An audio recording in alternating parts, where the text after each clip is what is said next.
as food on the table. Now, their lives matter and their children matter, but the rest of us, we're animals. Here to be culled, here to be fed on.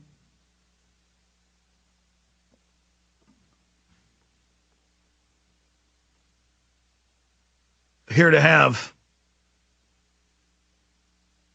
our lives be used up like so many resources.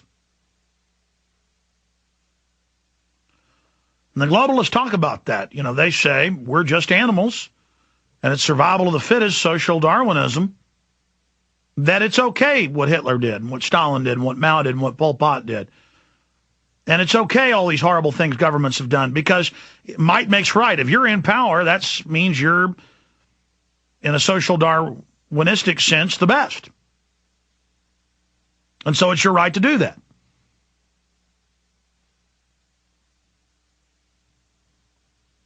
But I use the analogy of cancer. Is it cancer's right to run through the body and cause death because it replicates faster, it doesn't follow the regular program? No, it is a aberrant malfunction. It is fallen.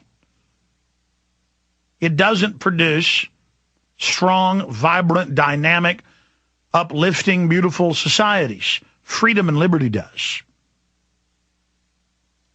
Darkness begets death and destruction.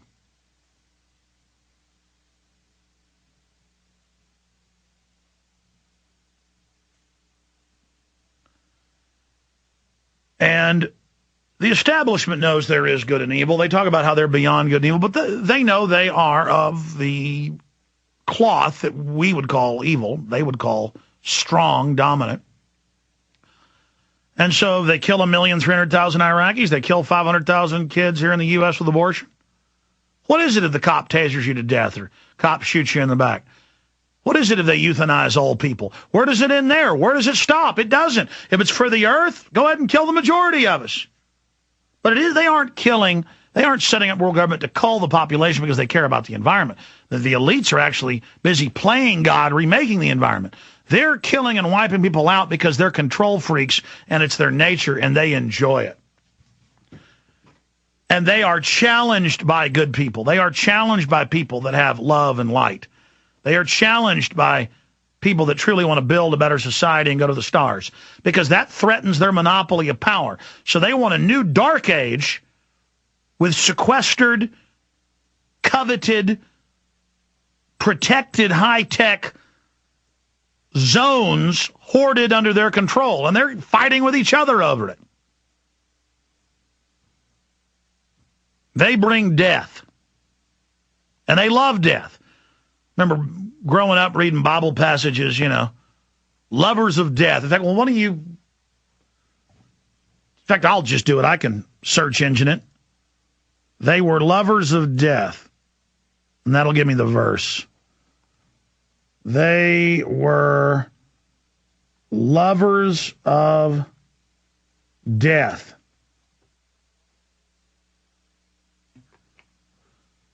They were lovers of death. Let me see if I can find a quote. It doesn't come up. A bunch of other things do. Let me try a Bible verse. Bible verse. They were lovers of death. I don't know why it doesn't come up for me. I mean, I found another passage. But regardless, they love it. It's the ultimate expression of a control freak to try to control the future, control your reproductive system, control the wealth, control the carbon cycle of the planet. A private group of bankers are going to control the carbon cycle of the planet. Let's continue with the calls. I'm going to get into the First Amendment attack, a bunch of other news, and Paul Watson's got big breaking news coming up. Who's up next here? John in Texas. You're on the air, John. Hi, Alex. Hey, John. Hey, you know, the way things are going in Pakistan, where the Taliban supposedly is taking over slowly, almost seems like they're getting us set up to set a nuke off in this country and then blame it on the Taliban, and then they can launch an all-out war across the Middle East. And create a police state totally in our country right here overnight. Yeah, no, I mean, I've been saying for the last 6 months that I see Pakistan being where they want to start a new war, that I see Georgia as a place to start another one, which they almost did last week, and that I would see a biological event, whether a hoax or a real event, and I predicted that March 5th in detail a few months ago, and it could be in concert with a nuke going off. They've got a vicious set of cards in their hand, and any one of the cards is devastating to liberty and centralizes power and control for them. But I see them playing of 5 or 6 big cards they've got. They could play the entire fist full of cards. Go ahead. Well, I mean, the swine flu deal was obviously a bio attack. I don't know why it seemed like it petered out when it got here. I don't know what their motive was for it. If they meant it to be just a mediocre flu virus, or if it was just something like a dud firecracker when it got here. I was going to ask you about that. What do you think why they launched this? It was a tracker test to test how the engineered virus spread. Clearly engineered. Even top virologists in Russia and the UK and Canada are on major papers saying that. People can search engine if they want. Search virus made in the lab, click news, it should come up. But let me answer that briefly when we come back. And then we'll continue with more calls. John, I really appreciate your call. Kathy in Canada, Ray, Rod, Sean, Randy, others. Your calls are straight ahead. I'm Alex Jones. The websites, some of the most attacked on the internet, are Infowars.com and PrisonPlanet.com. This is the GCN Radio Network. Stay with us.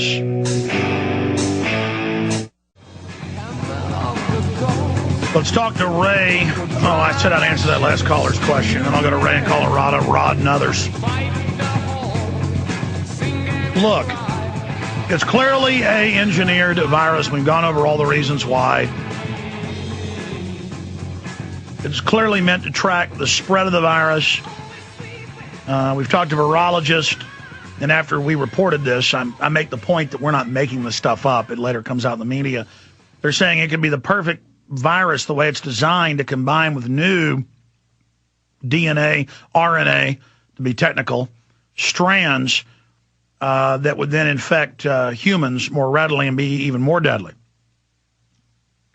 And it's its spread rate that was so frightening to people. And now the World Health Organization is saying 2 billion people have been infected with it. So a lot of fear-mongering there. And hey, if the news comes out, even when they're crying wolf and says, ABC News, missiles have been fired from Russia, we'll let you know in the next 5 minutes what's happened, as they did in 2000, we're going to cover it and say, well, probably just fear-mongering psyop, but it's our responsibility to tell you these globalists are mass killers, and so we're going to discuss it. And it's the same thing when they come out and say this could kill tens of millions, greatest threat humanity's faced in 90 years, forced inoculation, martial law may be needed. We went on air and said probably a hoax, probably a beta test, but they could do it for real, folks.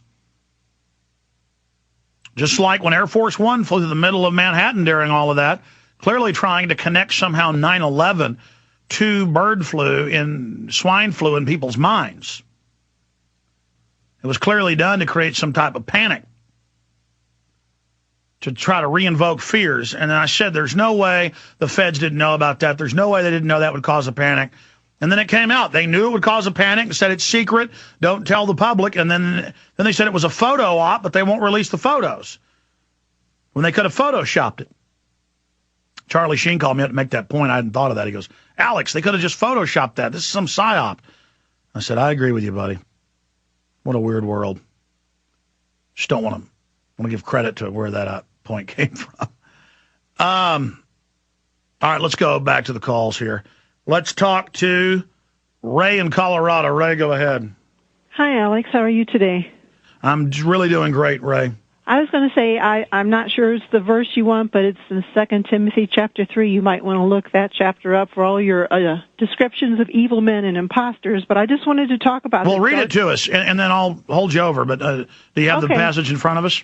Well, I'll just do, it's kind of a 1, 2, 3, 4, 5, 6 kind of stuff, but I'll just do real fast. It says, "But realize this, in the last days difficult times will come, for men will be lovers of self, lovers of money, boastful, arrogant, revilers, disobedient to parents, ungrateful, unholy, unloving, irreconcilable, malicious gossips, without self-control, brutal, haters of good, treacherous, reckless, conceited, lovers of pleasure rather than lovers of God," and then go down, "evil men and impostors will proceed from bad to worse, deceiving and being deceived."